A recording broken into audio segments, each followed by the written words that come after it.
Bien, gracias por estar con nosotros una vez más en esta mañana. El día de hoy quiero seguir la segunda parte de la serie que comenzamos la semana pasada, Crecer, el camino hacia tu mejor vida. Y el día de hoy quiero hablar acerca de lo mejor de Dios en mi desastre. No sé cuántos de ustedes hacen desastre, pero yo en mi vida por ahí he hecho algunos desastres, ¿ok? Pero vamos a hablar de cómo Dios se puede manifestar, Dios manifestándose en medio de mi desastre.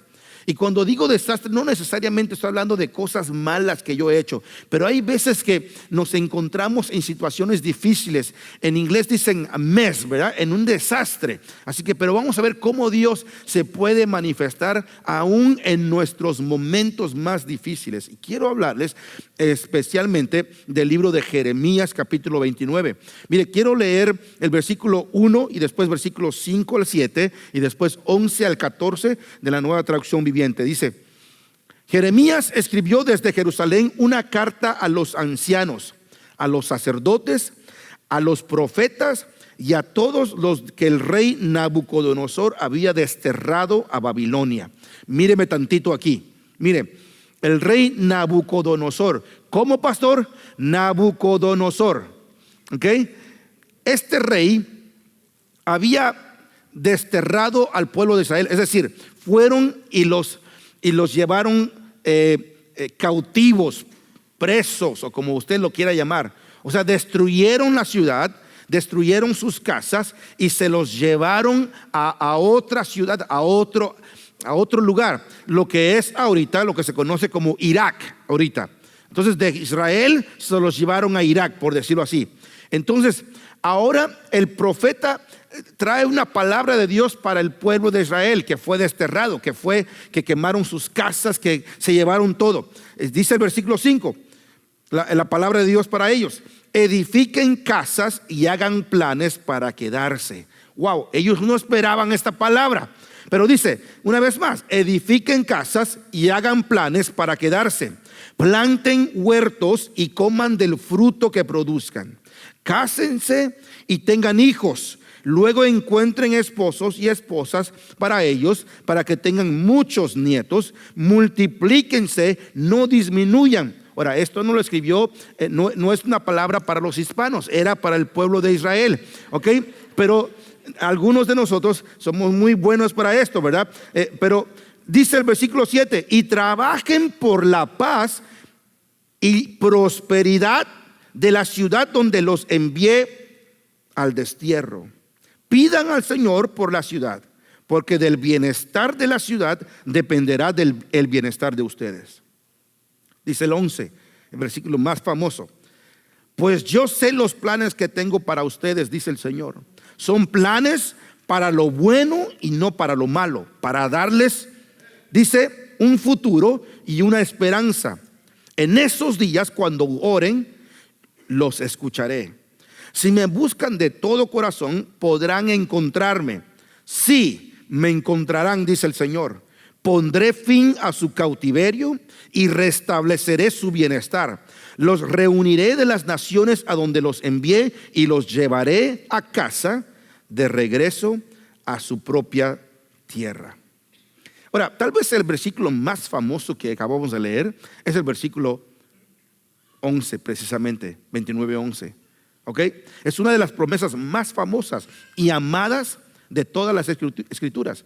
Yo sé los planes que tengo acerca de ustedes, dice el Señor. Planes de bienestar, planes de bien y no de mal.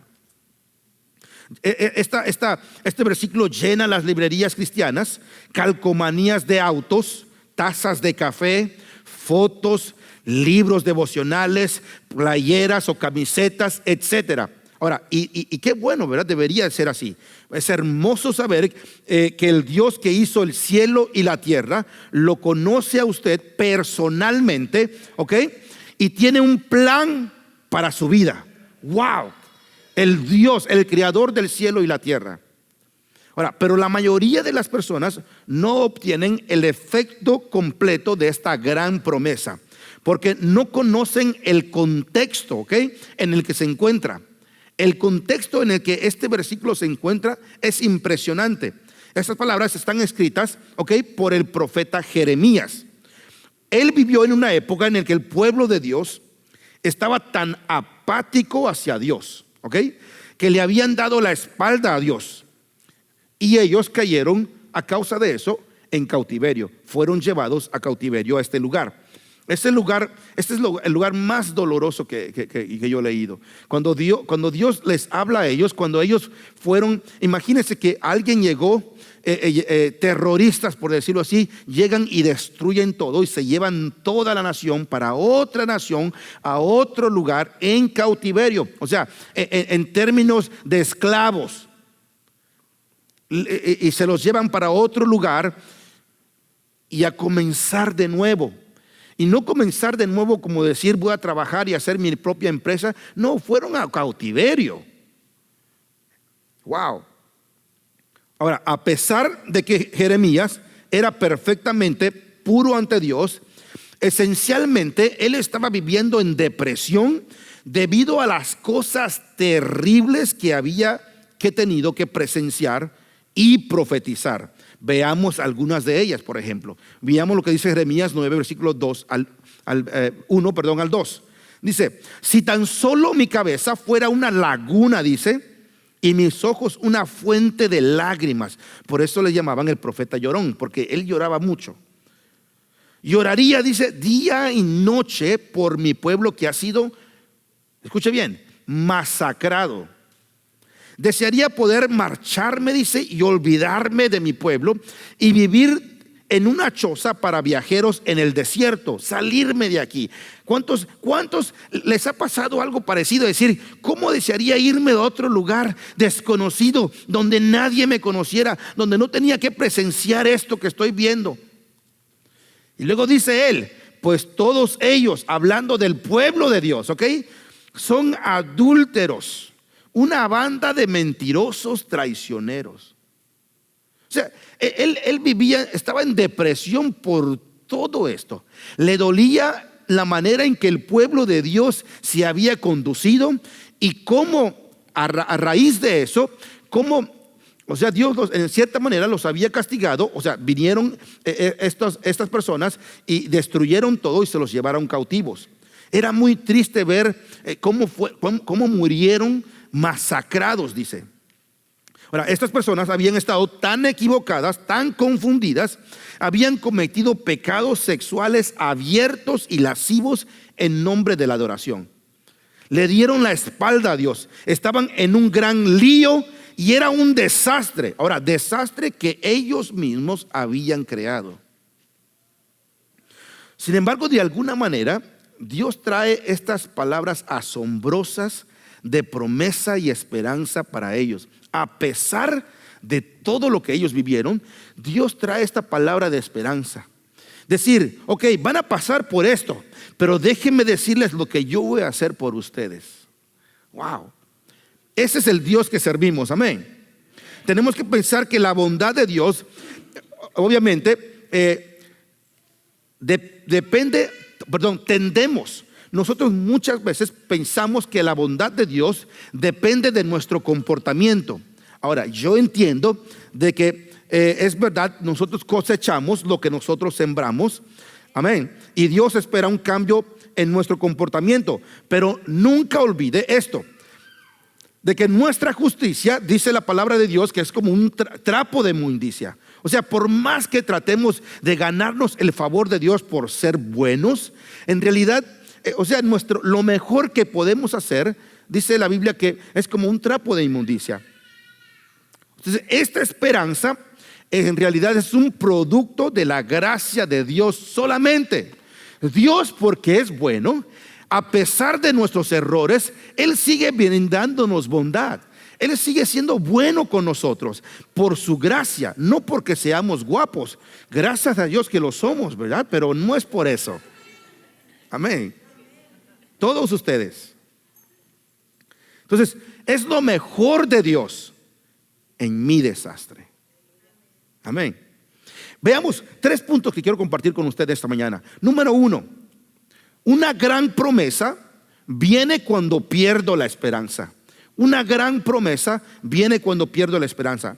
Ahora, estas palabras están escritas a los exiliados en cautiverio en Babilonia, a los israelitas que fueron llevados allá. Ellos estaban vueltos locos, estaban cansados, estaban deprimidos.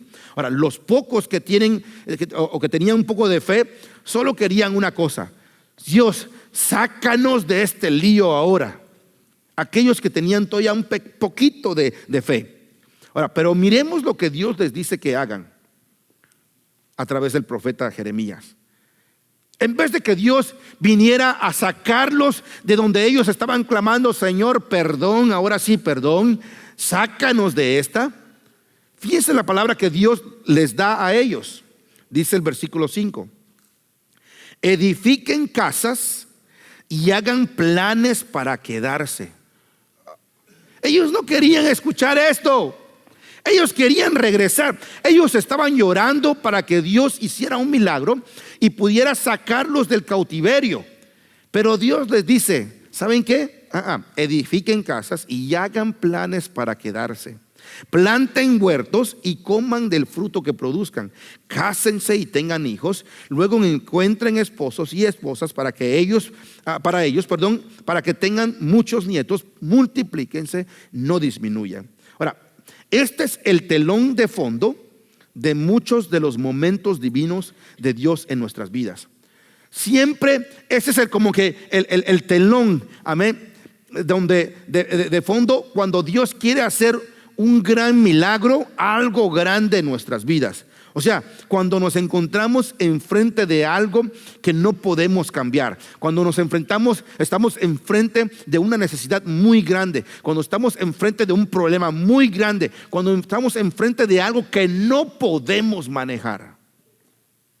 Ahora, todos nosotros quisiéramos historias como las de Dora la exploradora, ¿no? Que es, o sea, surge el problema y se resuelve en un episodio de 30 minutos, se arregló. Amén. Swiper, don't swiping. Swiper, don't swiping. Y se va a Swiper y se arregló. Pero ¿sabe qué? Normalmente las cosas no son así. El hecho es que en la vida rara vez sucede así. Hay veces que tenemos que tender nuestra tienda de campaña en el desierto. Hay veces que Dios nos dice: todavía no, haz planes de quedarte ahí. Señor, ¿en serio? Sí, tranquilo, pero mira, te voy a dar una esperanza, te voy a dar una palabra. Pero quisiéramos salirnos ya, Señor, ya, sácame de esta, ya. Pero Dios, hay veces que Dios nos dice: no, pon tu casa de campaña ahí en el desierto. Amén. Ahora, puede que no le guste estar ahora mismo donde usted está, pero Dios le dice: comienza a vivir ahí ahora. Amén. Puede que usted no lo vea de esa manera, pero Él lo hace. Él puede construirle a usted una casa, un jardín, una familia en medio de su peor pesadilla. Dios lo puede hacer. Ahora, ellos, el pueblo de Israel, estaban en este lío debido a sus errores. Tendrían que estar ahí por un tiempo. Ellos se habían dieron la espalda a Dios y se fueron tras dioses paganos. Y luego, no únicamente dioses paganos, se habían descontrolado porque habían adorado a dioses sexuales. O sea, habían hecho lo que podemos llamar inmoralidades sexuales. Habían hecho cosas terribles delante de Dios y ahora ellos lo estaban pagando. Pero Dios, aún en medio de eso, es tan bueno que les dice: tranquilo, porque van a pasar por un tiempo nada más. Ahorita hagan planes de quedarse aquí, pero déjenme darles esta palabra: yo los voy a sacar adelante. Amén. Porque Dios sigue siendo Dios, no importa dónde esté usted. Déjeme repetírselo. Dios sigue siendo Dios, no importa en qué situación usted esté. Él sigue siendo Dios. Él puede hacer las cosas. Sus promesas son todavía reales y todavía Él es capaz de hacer cualquier cosa. Así que ocúpese usted en vivir la vida y reclame las promesas de Dios. Padre, tú me prometiste esto. Señor, tú me prometiste. Ahora, la otra opción es amargarse, y esto no es muy bueno. Segundo lugar, la amargura envenena la atmósfera de mi entorno. Si yo decido amargarme, la amargura envenena la atmósfera de mi entorno, o sea, de mi alrededor. Tom Watson dijo una vez: la amargura es como tomar veneno y esperar que la otra persona se muera. Amén. Ahora, Dios sabe que nuestra lucha no es contra sangre ni carne. Dice el libro de Efesios 6:12, si lo podemos leer. Dice: porque nuestra lucha no es contra sangre ni carne, sino contra principados, contra autoridades, contra los gobernantes de estas tinieblas, contra espíritus de maldad en los lugares celestiales. Nuestra lucha es espiritual, lo pueden ver. O sea, su jefe en realidad que le está pasando haciendo pasar un mal tiempo, o su compañero de trabajo, o la persona problemática que siempre le encuentra, o aquella que le está dando duro en Facebook, ¿verdad? No sé, y le da duro. Déjeme decirle que estamos en una guerra espiritual. Amén. Estamos en una guerra espiritual, es una batalla. Y es espiritual. No es su suegra o su suegro, ¿verdad?, el problema. No, es una lucha espiritual. Para Dios nunca se trata de cosas físicas: casas, trabajo, ubicación, cuentas de banco, enfermedad, divorcio, etcétera. Siempre se trata de lo espiritual. Algunas personas creen que vivimos y morimos en este cuerpo y eso es todo lo que hay. Hay otros que tienen un poquito más de fe, creen que tenemos un espíritu dentro de este cuerpo, pero la verdad es que ambos están equivocados, porque en realidad somos alma, ¿amén?, y espíritu, y estamos envueltos en este cuerpo, en el cuerpo que usted tiene. Pero somos alma y espíritu. Ahora, escuche esto: las condiciones a su alrededor nunca son tan importantes como las condiciones de su corazón. Las condiciones, una vez más, a su alrededor nunca son más importantes que las condiciones de su corazón. Lo que le está pasando a usted en realidad nunca es tan importante para Dios como lo que está en su corazón, como lo que está pasando en su interior. Amén. Es por eso que la amargura en el interior envenenará cualquier cosa que Dios quiera hacer en su vida. Ahora, con esto no quiero minimizar, el hecho o las cosas que le están pasando. No lo quiero minimizar. Yo sé que posiblemente usted está pasando por un mal momento. A lo mejor hay personas que le están haciendo algo malo. A lo mejor alguien le ha puesto el pie por ahí, ¿verdad? Y no está, alguien está atacando posiblemente. Ahora, yo sé que la vida no es justa muchas veces. Mejor aún, Dios lo sabe, y Jeremías lo sabía. Les había estado diciendo durante años al pueblo de Israel que enderezaran sus vidas, y lo único que ellos hicieron fue ignorarlo. No únicamente ignorarlo, sino que lo censuraron, lo golpearon y lo metieron en la cárcel. Ahora los invasores habían tomado su tierra, los habían secuestrado y los habían llevado a una tierra extraña. Y este es el consejo de Jeremías. Jeremías 29:7. Dice: y trabajen por la paz y prosperidad de la ciudad donde los envié al destierro. Pidan al Señor por la ciudad, oren por la ciudad. O sea, número uno les dice: trabajen por la paz y la prosperidad. Busquen el bienestar de la ciudad donde yo les estoy enviando. En la ciudad donde ellos, o sea, de aquellos que les han robado, les han destruido lo que tienen ustedes, sus tierras, sus casas.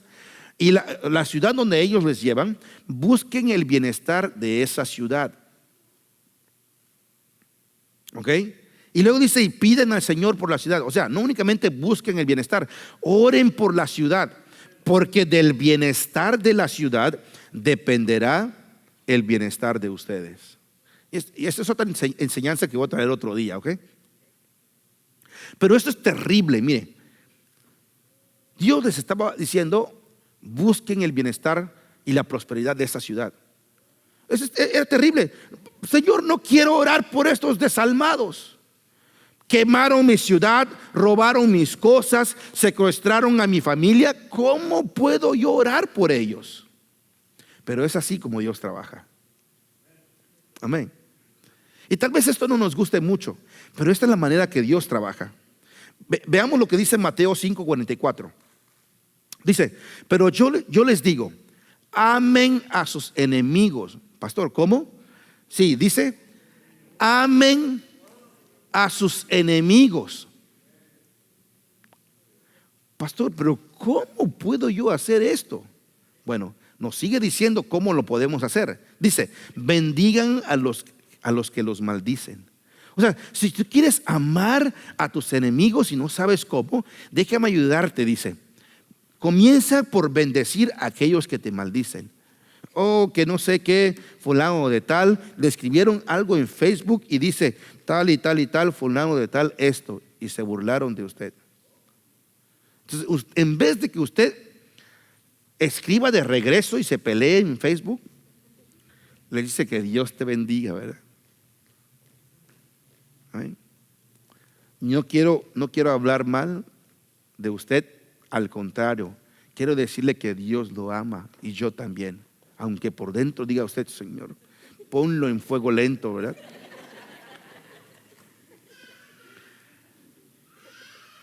¿Qué más? ¿Qué más puedo hacer? Haga bien a los que los odian, dice. No haga bien a los que le hacen bien, sino que dice: hagan bien a los que los odian. Ahora, yo sé que ustedes pueden decir: pastor, pero yo no hice nada a esta persona. Yo sé que muchas veces, por el simple hecho de que usted sea guapo o guapa, la gente no, hay algunos que no le van a gustar. Amén. Hay algunos que van a decir: oye, que mira cómo se ve, y le van a tirar por ahí. Pero no es su culpa, no es nuestra culpa, ¿verdad que no? No es nuestra culpa. Ahora, y luego dice: y oren por quienes los persiguen. Oren por ellos. Ahora, cuando dice oren por ellos, no está diciendo: Señor, oro para que le des una buena calentada a este muchacho. No está diciendo ese tipo de oración. No, cuando dice oren por aquellos que los persiguen, está diciendo: pídenle a Dios el bienestar de ellos. Señor, bendice a esta persona. Él o ella me está tirando cosas que no son ciertas, o anda hablando cosas que no son ciertas, pero yo mejor prefiero pedir que tú lo bendigas. Y Dios va a cambiar la situación, ¿ok? Ahora, ¿esto es fácil? No es fácil. Amén. No lo es. Pero esto es lo que Dios nos pide para poder contrarrestar con todo esto, con la amargura. Vean, fíjense lo que le pasó a los discípulos de Jesús en el libro de Hechos, ¿ok? Hechos capítulo 5, versículos 40 al 42. Ellos fueron llevados presos ante el Sanedrín o ante el concilio o la corte suprema, por decirlo así. Y dice: los otros miembros aceptaron su consejo. Se llamaron a los apóstoles y mandaron que los azotaran. Escuche bien, míreme tantito aquí. Antes de soltarlos libres, dice que los llamaron y los azotaron. Normalmente cuando se azota a una persona, en aquel entonces eran 40 azotes menos uno, es decir, 39. 39 azotes de un hombre grande, o sea, de un guerrero, de un soldado, ¿ok?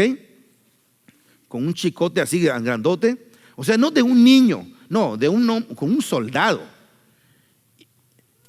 con la intención de lastimarlo cuando le daban un azote. Así que tenían que quitar la ropa y darles 39 de esos. Órale, 39.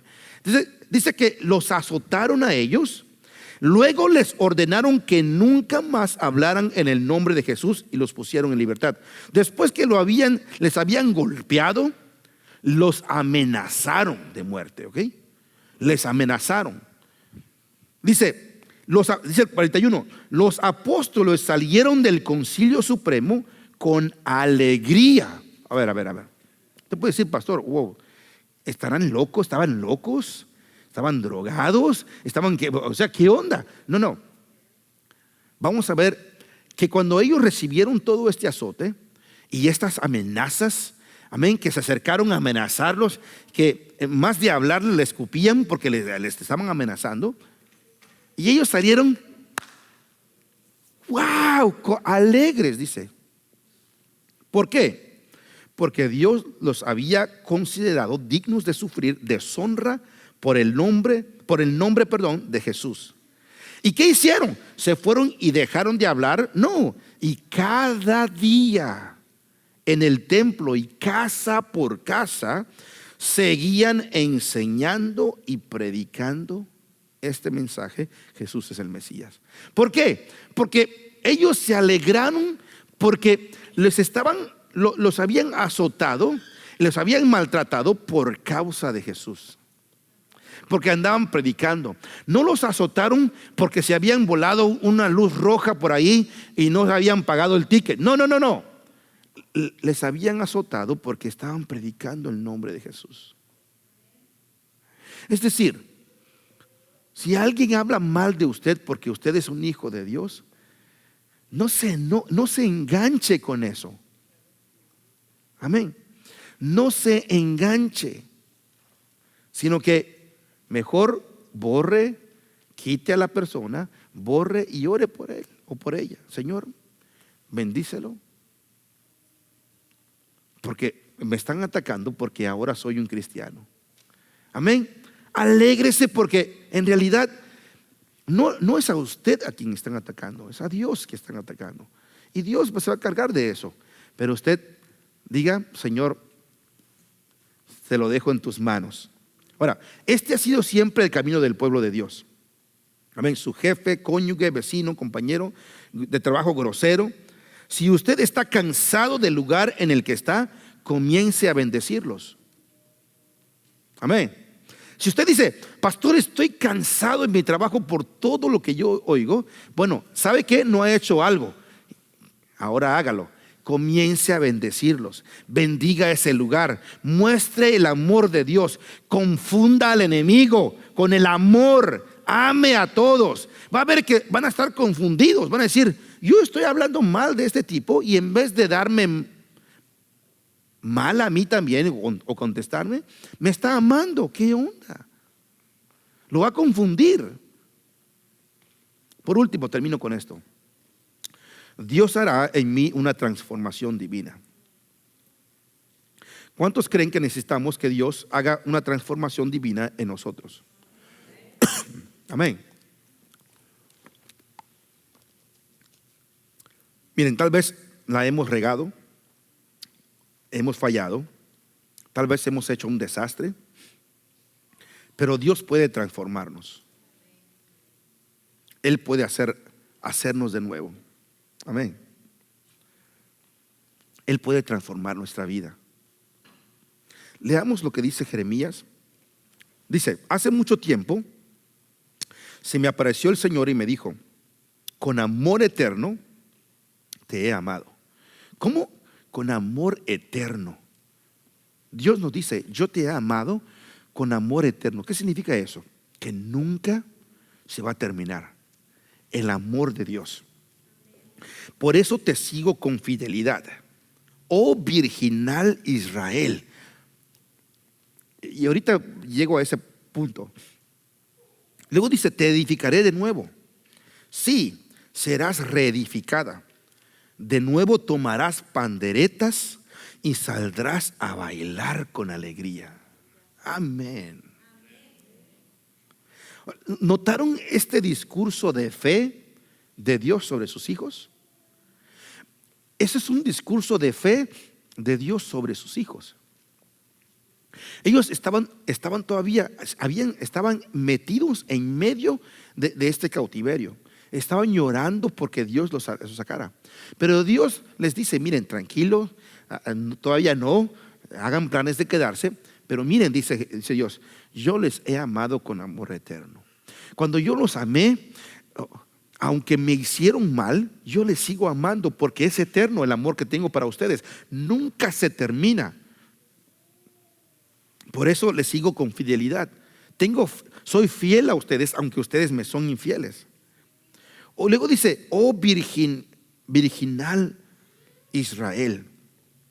Miren, en los capítulos anteriores, Jeremías señala cómo Israel había rechazado a Dios y había cometido adulterio espiritual con los dioses sexuales de Babilonia. Pero sin embargo, aquí Dios le dice, oh virginal Israel. O sea, ellos se habían, en otras palabras, adulterado con esos dioses sexuales, habían hecho inmoralidad sexual con estos dioses. Era terrible donde ellos habían caído. Pero ¿saben qué le dice Dios? Oh Virgen Israel. Wow. O sea, es increíble cómo Dios es un discurso de fe. Dios habla fe y habla esperanza en nosotros. A pesar de nuestra situación, a pesar de nuestras circunstancias, no importa lo que usted haya hecho, Dios sigue hablando, le dice, oh virginal Israel. Dice, ahora, escúcheme bien los que están aquí presentes y aún aquellos que nos están viendo en las redes sociales, donde quiera que estén. Dios está hablando fe sobre usted, ¿ok? Él está creyendo lo mejor para usted. Posiblemente usted no piense nada bueno de usted mismo, pero Dios habla fe sobre usted y le habla vida. Amén. Y le dice, yo estoy contigo, te he amado con amor eterno. ¿Ok? Posiblemente has andado mal, pero yo te miro perfecto. Wow, Dios nos está hablando. Él está declarando fe y vida sobre nosotros. Nos está llamando algo mejor de lo que nosotros mismos podemos ver acerca de nosotros. Ahora, pero adivine qué, la opinión de Dios, ¿ok?, es la única que importa. Así que lo que diga el mundo, lo que digan los demás, yo me quedo con lo que Dios me está diciendo. Amén. Miren, el futuro que Dios ve para este grupo de personas de Israel, que estas personas desordenadas, veamos el futuro de fe que Dios miraba en ellos. Dice Jeremías 29, 12 al 14. Dice, en esos días, cuando oren, los escucharé. Si me buscan de todo corazón, podrán encontrarme. Sí, me encontrarán, dice el Señor. Y luego dice, pondré fin a su cautiverio y restableceré su bienestar. Los reuniré de las naciones a donde los envíe y los llevaré a casa, de regreso a su propia tierra. Wow. Miren, si usted no puede decir nada acerca de este Dios, de este gran Dios, puede decir que Él cree en sus hijos. Dios cree en sus hijos. Él cree en nosotros más de lo que nosotros creemos en nosotros mismos. Él habla vida y fe en nosotros. Él nos está diciendo básicamente en este versículo aquí, viene un día en el que mi plan para la vida de ustedes va a comenzar a suceder, va a pasar, es lo que está diciendo. Vamos a tener esta hermosa relación. Les llamaré y ustedes escucharán. Llamarán y yo les escucharé, dice el Señor. Wow. Me encontrarán y los sacaré de ese lío en que se encuentran. Los sacaré de ese desastre en que se encuentran. A pesar de que si ustedes mismos crearon ese desastre, yo los sacaré de ahí, dice el Señor. Y eso es exactamente lo que Dios está planeando para su vida. Él está planeando prosperidad, salud, paz, alegría y realización. Ahora, esto no es solamente una idea vaga por allí en el aire. No, es un plan paso a paso para que usted pase de su desastre, ¿ok?, a lo mejor de Dios. Él está dándonos un camino hacia nuestra mejor vida, ¿ok?, en medio de nuestro desastre. Y todo comienza cuando rendimos nuestra vida a Dios.